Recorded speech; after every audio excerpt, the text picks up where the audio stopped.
டிட்டி நான் பல வீடியோக்களில் சொல்லியிருப்பேன். சாதாரண ஆள் கிடையாது.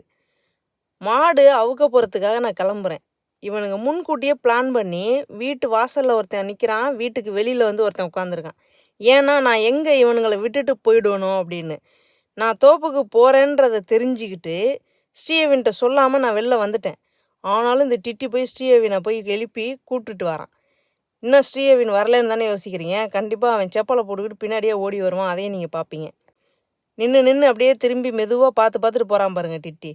எப்பா இவனுங்க இருக்கானுங்களே, இவனுங்கெல்லாம் ஒன்று சேர்ந்தானுங்கன்னு வச்சுங்க, நம்மளை தான் வந்து இங்கே என்னடா நடக்குது அப்படின்ற மாதிரி யோசிக்க வச்சுருவானுங்க.